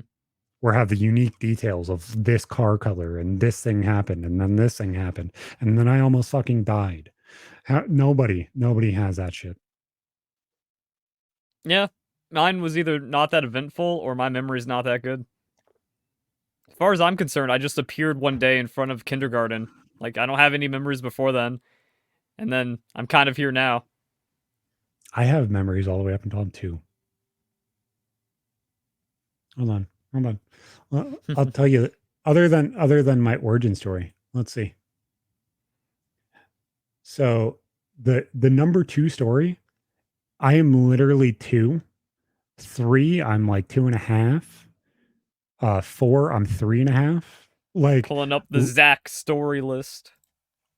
You choose for once. You're always asking someone else to choose. I don't like choosing because as a whole, who the fuck, like, doesn't that seem rather narcissistic? Like, I have 10 stories before I'm 6 and going to kindergarten. And I probably have like 10 or 12 more that I could come up with. Like, my grandma's death is not in here. Like, the actual just the story of the day, because I Mm-hmm. remember the entire day of when my grandma passed. I have the entire day memorized. I This have episode's all of it. already so fucking heavy. I don't need number 9, grandma dying and recurring nightmares. That's a skip Oh, for I now. guess it is there, but yeah. But like as a whole, there's so many things like that that it's just like how many people genuinely have that many memories before kindergarten? Most people don't even remember kindergarten. They don't remember anything before the fucking middle school. All right, let's do getting lied to about food. Actually, we'll put that one because I think there's one more story we can Yeah, cover. yeah. Let's do the school absences because I can lead into a story about being absent so much because I Yeah, did the same thing, and then we can go into a story or whatever. yeah. See that was the thing where it's like you brought up like I can go on for 20 minutes. I'm like, oh, we still got Yeah. 40 in the Nope. episode. Exactly. Exactly. We're good. So I don't have the link for the school absences thing because it was higher up on the thing. But so you brought up this story on Discord where there is a drastic or massive increase in school absences and stuff like that. Do you have the link? No, I thought you were scrolling for it right now. Nope. Nope. I got you. I got you. It was one of those like it's just one of those Zoomer things. So I'm just like, all the younger generations are so screwed. I have no credit for them. They deserve to be flamed. No one's trying, and it's not because society's bad. Because like you Oh, just let have to me put in the effort. Actually, one thing I was going to correct you on. So you were like, oh, I bet this is you as a creative person that you felt like trapped in your jobs and whatever. No, I was the complete opposite. I knew that 18, 19, 20, I don't have anything to contribute. I am just a grunt, and I'm going to grunt my way into saving thousands of dollars, and then maybe I figure something out. So I was happy. I was like, I've never had money before. I grew up poor. So No, but you had a goal of trying to figure out how to make more after you had it. yeah, They don't have that, is what yeah, my point yeah. was like you're a creative person that has an end goal, or I'm going to Well, I feel didn't feel trapped. trapped though. I was just like, this is the It's means one to or an the end. If other. I have to Yeah. work 60 to 80 hours a week to achieve this, that's fine because I never had money before. You get my first paycheck, $120. Nope. What am I going to do with $120? No, I felt the same way with a lot of things. That's why I said at some point you probably did feel that burnout and the constriction of, okay, now I'm kind of confined to, I have to do this thing because this thing's paying the bills. Nope. But you didn't have the level of kids and everything else I did, Yeah, which yeah. probably impacted it a little bit more for me. Exactly. Mine was so I was just like, no matter how much it takes, I'm just going to keep going until it's done. And if it takes till like mid 20s, kids are just getting out of high or not out of high school, out of college at that point. They're going to still have to work at Starbucks and McDonald's with their degree while they look for what their job is. I'm ahead. And I just kept going. Like, no matter what, I'm ahead, no matter how much I have to work. And I'll keep going. And I will end up successful. And that's prevented burnout even until now. The only thing that sucks is dislike botting. Please, for the love of God, someone's uncle at Google, save me. So the link that you sent was blocked because of fucking having to pay for the New York Times, but I do have the image. It says school absences have exploded almost everywhere. The pandemic changed families' lives and the culture of education. Our relationship with school became optional, and every time before 2020, everything was in between 15 to 13% of absences, chronic absenteeism, which is marked as 10% of the school year. And currently within 2022 and 2023, that is in between 28 and 26% of students. So it's doubled. Yep. So that is 15 days, at least in New York. Mm-hmm. I assume most places are about 150 to 180 school days. So were there times that you missed 15 to 18 school days consistently? Or No. were you one of those kids where you were just like there all the time and you just did it because you had to? Well, one, my family didn't give me a choice. Like, school was on the way to the work, so you were getting thrown in the car and you were going in unless you were dying. And other than that, like, I also just kind of like, even though I hated school, like everyone hates school, but now with these kids that like they can't function, they have no social capabilities and stuff, and they think the world's ending in 20 years because of climate or the economy or Trump. They're already cooked. I was just like, look, this sucks. I'm smarter than everyone. I'll learn what I can, and you just got to be here. Just got to do it. So that whole I'm smarter than everybody thing hit me really, really hard in like fourth and fifth grade. And I stopped caring because everything was just easy. Hmm. It was just the whole burnout kind of I don't give a fuck anymore shit. And then it got really bad because I started suffering massive, massive abuse by the hands of my dad. And I developed severe PTSD. Not like wanting to do anything. It was just I wanted to kind of be happy for once because I was dealing with suicidal ideation up until 10, 11, and then dealing with massive PTSD on top of that. I kind of just became very shut in and I kind of just wanted to do what I wanted to do at that point. It was like I'm disconnecting from everything. Hmm. So my absences in fourth grade was probably around like 30 or so, which is, I was part of this statistic at that Yeah. point. Well, I mean, bad home situations, I think that's the baseline. That's like the baseline 10%. But now it's gone up because of kids just like, I'm on my phone and everyone's telling me it's fucked anyways. Why should I be here? But this is where it got worse. That fifth and sixth grade, I missed 62 days and 67 days across those 2 years, which would be 30% of the school year, 33% of the school year, depending on obviously how many absences and days you would have guaranteed regardless. So Yeah. if it's 150 or 180, it would kind of change that up. But like that's where that shit gets hard. Is like if you legitimately look at that of okay, that's bad. I understand that. But is it mental illness is actually getting worse because we're not pushing people to be the best version of them now. Mm-hmm. Now they're kind of becoming burnout and disillusioned of everything's falling apart anyway. I don't have the power to change things. Now we've kind of completely disconnected the individual to everything. These are completely Now, capable kids. yeah, exactly. Like, and I see that with my kids. Like my daughter, she's the oldest, and I went in for her IEP because she has ADHD and everything else, and they're like, yeah, she moved here and she's absolutely destroying everything. Like she was involving herself the first day of school. Like regardless of if she knew what the book was that we were talking about or anything, she was still a part of the class. She cared. That's what Mm-hmm. fucking matters is that she's there and she's present and she's available. That's the entire fucking thing. Wait, why is that the situation? Why is being present the answer? I was like, fuck. Everybody's so disconnected that just being present and available and a part of the class is a part of disillusion. That is the fucking standard. What the fuck? I And it's think that like, also goes like back to telling people what you think before passing, where it's like just fucking praise people and the mental illness goes away. Affirmations are good. but it's like everybody's so afraid of narcissists.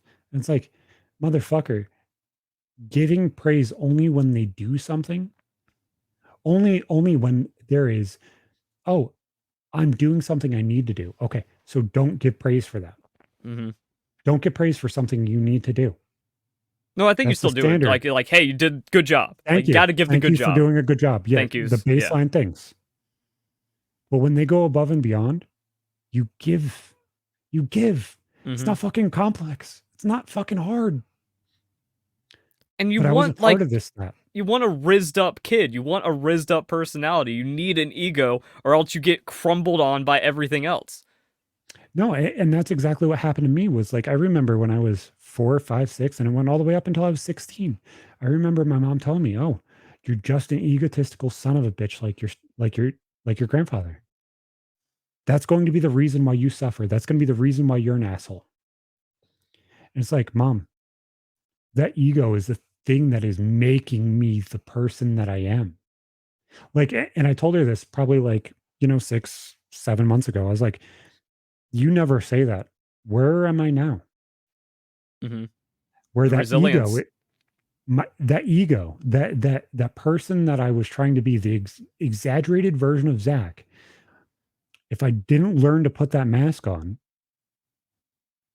do you know how much better I am at my job now?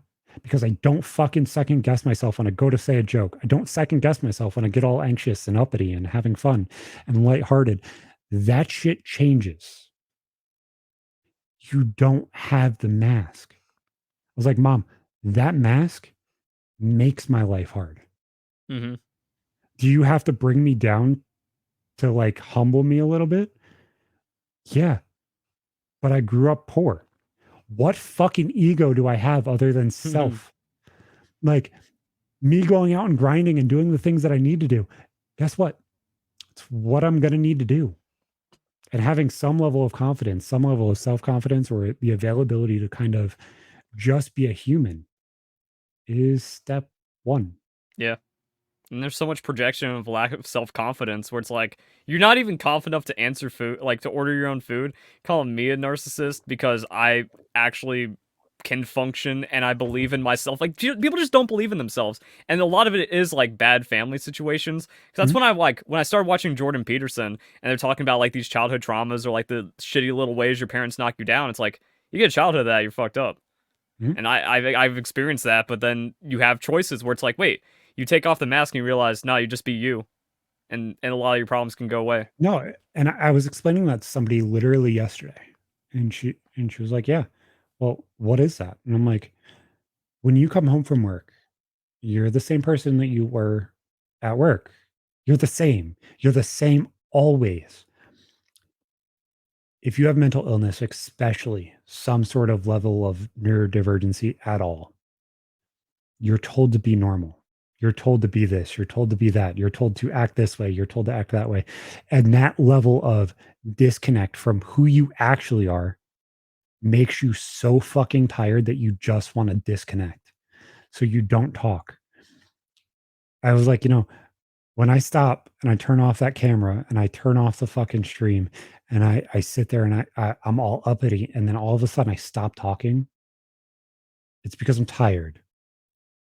I'm tired because I finally was able to relieve that mask of being normal and being fucking calm and being level headed. That there are some days where I can do that all day. And then there are some days where I'm just, fuck, I can't do this. Not because I'm not built for this, not because I'm not built to be around people and love being around people, but there are some days where that battery of having to be normal for certain people to feel comfortable, that shit makes you feel fucking uncomfortable and it burns you out. And there are so many parents that just don't give a fuck and will tell you, "Oh, be normal. Shut up. Don't say anything. Don't do anything. You don't fucking matter." Children are to be seen and not heard. And that shit fucking burns you out because you have 50 million thoughts going through your head. I remember hearing this Gary Vee quote, and he's like, "Do you hate yourself?" You're like, "Yeah, this is how I feel." Who told you that? Your mom or your dad? Because every single one of those criticisms normally comes Mm-hmm. from one of them. And normally they're the same thing that they pick people at online too. It'll be their downfall. And they're picking at you for being very similar to them, or they're just projecting what they're feeling about themselves on you. Yep. It's just like you didn't heal it. That's all it is. You didn't fucking heal the trauma that your mom gave you, your dad gave you. Well, well, this person didn't love me today, so obviously I feel like shit. And it's just like, no, man, that's not how life needs to be. It's not how it needs to be at all. Yeah, and I was able to preserve enough myself to where I'm just like, you're wrong. And I guess like I still have to like it at that point just became like working for a boss. We're just Yeah. like, yeah, you do the chores. You try not to make them any more angry at you, and then you just know who you are, and you don't let the internet dissipate and dissolve you anymore. When I was that young, it was everybody kind of applauded being different, but only when it was acceptable. So that Yeah. kind of gave me that like natural roller coaster of having to hide, hide, hide, and then all of a sudden I can explode. And that caused massive fucking problems because I didn't have that confidence to do it always. And that confidence to do it always made me second guess everything.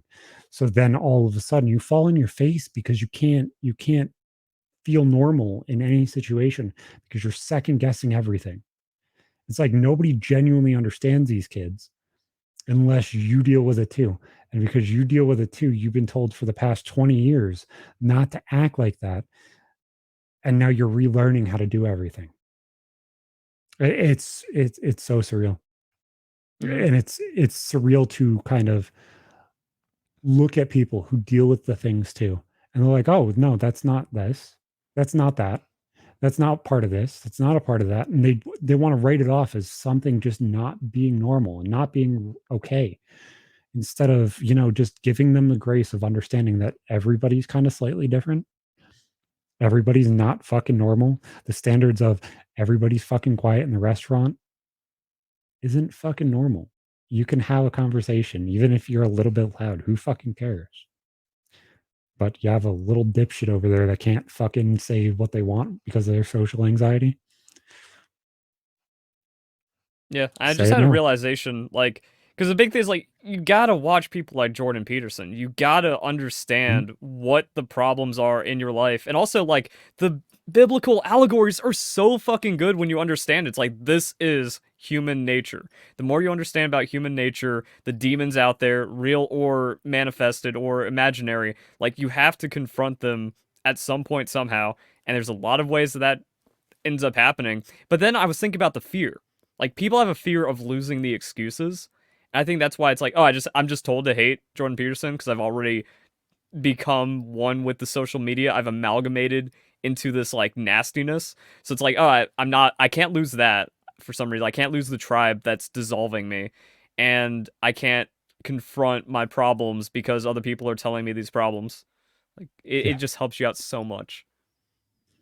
Well, then you search for the level of consistency and comfort.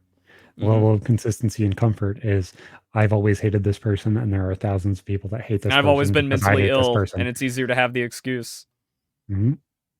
It's easier to say, "Oh, I'm depressed," and it's something that will affect me, and ADHD bitch can't do and anything about it. Sorry. and bitch at people like Andrew Tate saying, "Oh yeah, you know, I don't believe in depression." You want to know why he says he doesn't believe in depression? Because he doesn't want to give something that is out of his control the power to affect and dictate his life. Hmm. That is health, not mental illness. Oh, dude, my friends hate me for that. It's like I am one of those dudes that just don't get depressed. Like, sure, it doesn't work for everyone, but it sure hell works for me. Where it's just like, just don't get depressed. You do the Why didn't same I think thing of with that? like sicknesses, like semi sicknesses, not like I'm dead in bed, but like, oh, I have a cold or allergies and I can push through this. Oh, I I'm do not sick. psychotic shit to break that. Yeah, So what I do I'm is, not sick. so I get the Tylenol extreme flu Mhm.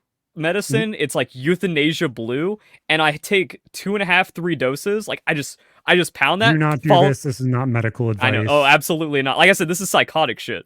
But then I just do that. I go to sleep for like 16 hours. Haven't been sick in years. Oh, I just beat it. I did that when I had vid. I had body aches and a migraine to the point where I couldn't move, and I just slept for 3 days. I think when I got Just COVID, crashed. like it was one of those things where like I lost taste and smell, and I felt achy and stuff, and I didn't get it tested. But I was like, you know what I need? I need to give my body what it needs to beat this. I can't force. I can't do anything. Mhm. Did my medicine routine. 24 hours of in bed. Did not leave bed for 24 hours except to piss, and I was better. So I think like in a way, it's like yeah, I do will that to just being better even when it comes to sicknesses. Take a lot of vitamin D, take zinc, make sure your nutrition. I've got a fucking stack. I take my lock and load, fish oil, multivitamins, and a couple other secret sauce things. Feeling great, always. Depression ain't real. It's crazy, and it's not even that it's real or not Oh, real. also I have a dog to walk. I'm fit. You legitimately can affect the way your mind and body are affected by things What do you just mean by how chemicals? much Brain just chemicals by doesn't how work. much you tell yourself you accept it. If you are a Mm-hmm. person that says that you are sick, you will always be sick. If you are a person that says that you're mentally ill, you will always be mentally ill, which is the exact reason why, when you're addicted to alcohol, drugs, or something like that, and they tell you to go to rehab, the first thing they tell you, oh, I am once an addict, I am always an addict. And I've told so many people, I was like, I disagree with that. Mm-hmm. I disagree with that entirely. The thing that does is take the responsibility of my choices, my impulses, my demons. Well, your demons, not me. I've never been fucking addicted to anything other than video games and caffeine. When you look at those things and they're like, "Oh, me, take it off of me, give it to God." You have no accountability. You are not accountable for any of your decisions. It creates the problem again. Mm-hmm. That's all it does. And you know It where just that is on creates a social cycle media? You know where that is on social media? where In their bios. They mhm, affirm it in their bios. And that's the thing, like, you're not allowed to make fun of bios anymore. You can't say, like, oh, check out the bio when like, you're trying to grill someone. But then it is one thing, like, they have affirmed all those things that they want to like, be wrong with themselves. like if you're depressed and you want help, make yourself feel better. Don't put Go I'm depressed in my bio as well as like mentally ill, ADHD, autistic, all these things. like if you have ADHD, that is a thing that is tangentially, like chemically and physically wrong. Saying I have depression is not a thing, it is a feeling, and feelings you can change and affect. If you have borderline personality disorder or if you have bipolar disorder, you could have manic depression, which is a real thing that is chemically and physically wrong with you because you are a traumatized person. There are different things. I'm not talking about people that are actually traumatized and affected by something because those things you can affect. You can put those things into remission. But the thing is if you don't do the things and affect them the way that you would if you were okay, you're never going to be able to get past them if you actually do have a trauma. Mm-hmm. So that's where we had that discussion last year, and also I do make the concessions like, yeah, there's a 90-something% where it's actually serious, but I think it's Mhm. overdiagnosed, overmedicated, all these other based things that people say. But it's like, just don't inflict it on yourself, and you will get better. Even if it is like a major medical thing, don't inflict it on yourself, and it will improve, no matter Mhm. what. I dealt with undiagnosed ADHD until I was 26. It was diagnosed at 27. It was medicated at 28. I've had the 2 most successful years of my life actually understanding how to affect it and use it to my advantage. Not consuming 1,400 milligrams of caffeine minimum daily. Isn't that weird? Not actually just, keeping it in my hands and understanding, I don't give a fuck about it, whatever. And actually understanding how to use it and affect it and healing fucking mental illness. It's weird. But then All if of you a sudden, heal it's it, not you a can't crutch. use it as an excuse. Maybe if you heal things that are negative, you will feel better about life instead of bitching and complaining about them. Weird, Uh, isn't it? Yeah, let's hear about you getting lied to about food, because I actually have a story with that. I grew up vegetarian because since we were poor, every food tasted like shit, so I only cared for like butter noodles and mac and cheese and Mhm. peanut butter and jelly. So my family was like, "You gotta eat meat. You gotta do that," and they were always trying to like sneak meat under my pasta and stuff. And I tasted it and I hated it, or I'd like then I'd have to like dig through my food to find the shit they're trying to And like it makes seed you it. uncomfortable about everything Yeah. that they're giving you. Yeah. And then like instead of actual nutrition, it's just Flintstone vitamins and shit. So it's like, oh, that wasn't going too well. And it's one of those things like, yeah, like that's where childhood trauma comes from, and you have to figure out how to deal with it when you're being lied to. I was told I was getting vegetarian hot dogs. Guess what? I wasn't. And it's not like I was trying to make some kind of stand like, I care about the animals, so I'm vegetarian. No, I just didn't like it I because we know where got it low is. quality shit. Yeah, And I exactly. just didn't want to be I know lied to. what it Like, is. yeah. And that's the thing, like, I love meat now. I love a steak. We just didn't have it. And then, like, fine, I'll eat a hot dog. I choked it down if it was vegetarian, ham, or whatever. But don't lie to me about it. And then, like, I get told that when I'm like, when it's like, oh, you eat chicken now? Because I didn't eat chicken. I didn't eat fish. I only wanted, like, veggies and noodles. Because that was the only thing that, like, yeah, whatever ended up happening from that. But, and then it's like, and then eventually I just get told, it's like, oh, you eat chicken now? Yeah, those hot dogs were just ham and they were never vegetarian. It's like, cool. Thanks for lying to me about food. No, I had a lot of the same things. I much like you. I called myself vegetarian because that's what everybody said I was. I would eat chicken nuggets and hot dogs and that's it. I would just have cheese roll-ups at Taco Bell. That was No, I'm saying like as far as meat goes, like that's the yeah. only things I would Well, eat. I mean, like, I didn't even have chicken sandwiches, nuggets, till I was like 15, 14. Um, but a lot of the stuff that I dealt with was a lot of texture things, like it smells, texture, like anything that was kind of different from the things that I would eat at that time. It got weird, and I didn't like it. Like I loved Campbell's chicken noodle soup, which is kind of a really weird, odd texture to kind of hone in on, but that was the thing. I called it fish soup. I was a fucking year and a half old, 2 years old, and that's what my grandma gave me always. It was that or SpaghettiOs. But she made sure I ate. She made sure that everything was done and taken care of. But as time went on, they tried to expand what I ate and expand what I would accept and stuff like that. And it definitely grew. But it caused me to regress a lot as well. And kind of now that I'm looking at it, I can kind of pick apart and be like, okay, well, that's why I absolutely cannot stand these textures or smells or anything like that.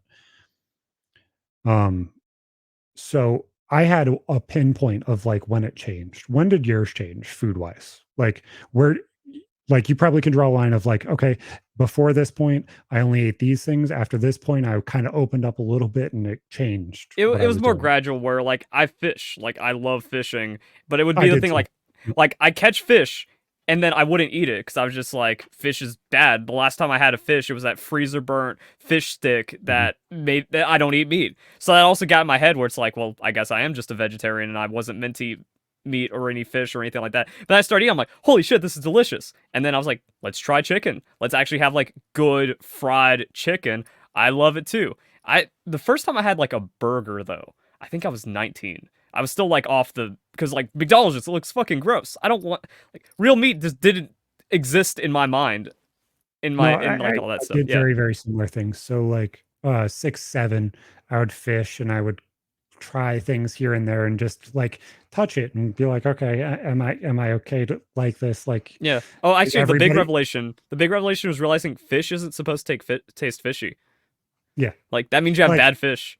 if you get panfish or like salmon that you catch yourself or whatever, that's fucking so fucking good compared to the shit that you buy Mm-hmm. at the store. It's just different. But like I remember going fishing with my grandpa or going fishing with my dad at the time and just kind of realizing that I was okay there, but only okay in those situations. Like I'm okay to eat this. And that kind of switched. It made me question. So we went duck hunting one time and we were in a rowboat and we rowed out, went duck hunting for like 2 or 3 hours, and then went back. And I looked at him, and said, "Dad, what are we having for dinner?" He's like, "Well, we're having spaghetti." I was like, "Can we put some of the duck in there? Because I want to try it." Just like finally willing to try something, just because that's what you're saying, what we're having. Yeah. And I don't remember what he lied to me with. It might have been that, and he put beef in there, like meatballs or something like that, and I lost it. Mm. Because I still to this day I don't buy ground beef because I can't get past the texture. I don't like burgers, especially when other people cook them. I Like I think can that get was past it. I can get yeah. past it when I cook it, but anybody else, I don't like it. I think that was what did it for me, where I was just like, I don't like ground beef and like all the shitty burger patties and the discount Walmart ground beef Mhm. looking shit. So like I had that as a kid and I was just like, oh, I guess I hate all meat forever. This is not good. And then like that you just commit to it. Cause like if you go 12, 13 years without eating chicken or fish, kind of want to keep that streak going. So at that point I kind of started reaching out and kind of trying things. And I was about like 10, 11 at this point. My mom ended up buying steaks one day and I was like, "Hey, I'll try it." I put the foot forward. She's like, "You tried this," and I think she said duck, and it ended up being beef or something like that, or it was deer, and it was supposed to be. Mm-hmm. It was something. It was a weird meat instead of a normal meat, and it was actually beef. And she's like, "Well, you tried this. Why don't you try steak? You might like steak, Zach." And she overcooked me a fucking cheap ass steak. And I was like, I don't like this texture. And she's like, "Hey, try it with Italian dressing." I tried it with Italian dressing. I didn't really like that. She's like, "Hey, put A1 steak sauce on it." Tried it like that. I didn't like it. Like I was like, I might like this if it was done differently, What is it but I about like don't like boomers and this. Gen X and just not being able to make food? So my mom was really weird because my grandma had emphysema and problems with her heart and stuff. She was told her entire childhood that they couldn't use salt. So my mom had no idea genuinely how to make the food other than like certain things that were like comforts for her that she taught herself. So as I learned and I taught myself how to do things, a lot of my critiques or comments and stuff, she took to heart instead of listening to what I'm saying because it wasn't a comfort thing. Mm. But once I showed her like skill wise, I knew what I was doing. She was like, "Oh," and it's clicked. And now she eats my food and she's like, "Fuck, Zach, you're one of the best cooks that I've seen." Which is weird because my sister went for culinary and stuff like that. I was going to go for culinary, which after not eating meat all this time, it was weird. But yeah, it got really weird because then after that, I tried a burger for the first time and I threw up for 3 days straight because I was just grossed out. Like I was like, "Nope, nope, nope, none of Mm-hmm. this, none of this. I'm done." And it pushed me back. Like I was like chicken nuggets only. I don't want any of this. Mm-hmm. I stopped eating pot roast. I stopped eating all that shit.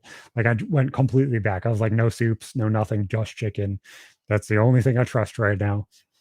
But like, yeah, look, I still struggle with those things. I still struggle with ground beef. I don't eat it at all. Anything that is ground, that is gross. I'd rather have chopped like actual fibrous chicken instead of it being like ground. That's gross to me. Like if I'm gonna You have know a what you need? You need to go to Smash Burger. That fucking favorite burger. Or just get a smash burger in general. I think that can The be the only bridge. the only place that I've been able to order a burger out and like it, I've had two that I've liked out of all of them that I've tried. Five Guys, where I'm able to put the toppings in I thought you were specific gonna things, fucking say Five Guys. and that way I liked that because obviously it's kind of a texture thing. You can bounce more peppers and onions and stuff like that, and it kind of changes the texture a bit. And then also I had a Wendy's uh mushroom and mozzarella burger or something like that, Was it which on the is one pretzel of the, bun? yes. Yeah, that shit's good. Or I subbed out the Swiss for mozzarella or something like that. And that was pretty good. I got barbecue sauce on that and that was acceptable. But those are the only two burgers that I've had out where I'm like, yeah, that's good. I'm okay with this. Everything else has been kind of like a disconnect. I'm like, what the fuck is this? I don't understand why people eat burgers. It makes me feel like, honestly, I don't understand why, if the options are steak for $14 and a burger for 12, why you're going for a burger and a beer instead of a soda and a steak. I Mm-hmm. don't understand the disconnect here. I don't like, I'm not even trying to be snotty about it. Like, I don't understand why you are so deluded to that point where you're like, this burger is better. Like, I don't understand how people are like, burgers are the best food ever. I don't fucking get it. Mayonnaise is the same fucking thing to me. Mayonnaise fucking disgusting. I Oh, can't get past the I smell. I'm down with mayonnaise. Can't do wait.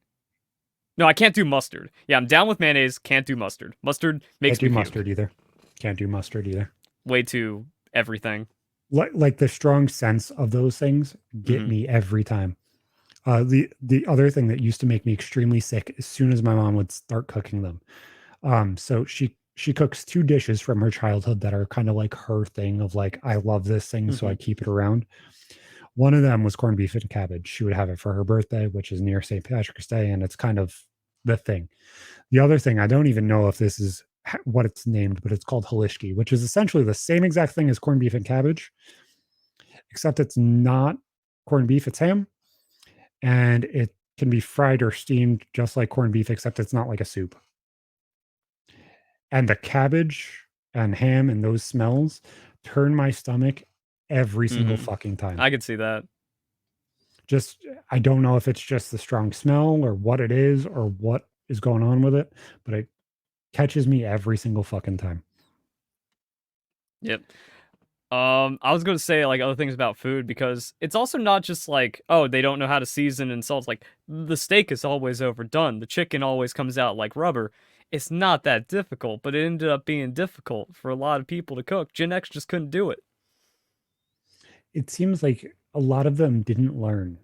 Yeah. Like they were all kind of thrown to the wolves of trying to figure it out.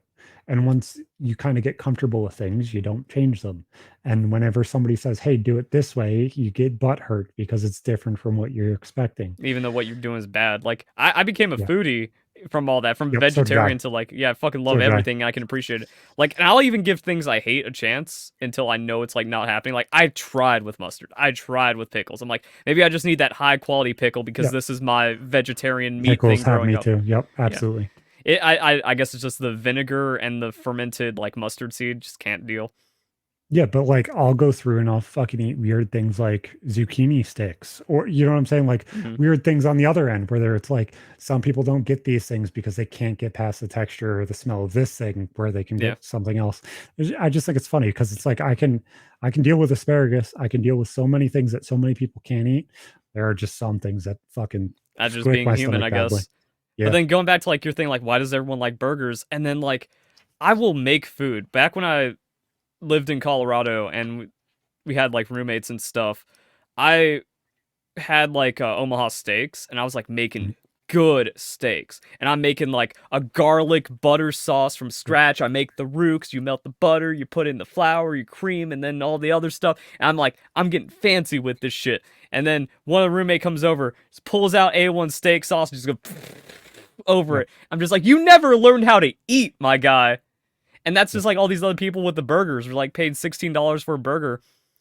Like I'll do it sometimes. Like give me like a chicken bacon ranch, or any like ranch and the caramelized onions and stuff on a burger. Like I can take that over steak sometimes. But I will also understand when like people are just inting their food, and it does not make sense. And it's so sad. I don't know, man. Guys, we are on the road to 1,000 subs. We are so fucking close. We probably hit it by the end of this month, and that will feel fucking fantastic. We gained 120,000 subscribers last month. We had our craziest 120,000 subscribers. 120 subscribers. I'm a fucking retard. I was going into the next sentence I was going to say. Mm-hmm. We had 120,000 views last month just on YouTube. And we're looking at beating it this month. And we didn't even upload the podcast last week. We got 35,000 views last week. So thank you guys. Thank you, all of you dipshits. I have no idea where the fuck you're coming from, but fucking press subscribe. Show us that you love us because we're fucking coming for you. Yeah, get over like that I wear a collar and just appreciate what we're saying, and then share with all your friends, and then boom, we're viral. Everyone's doing better. Exactly. We'll see you fucking next time. See you fucking later. Go use code RMTS at G Fuel. Use code Verlisify at G Fuel. Whatever you guys decide to do, we'll see you fucking later. Goodbye.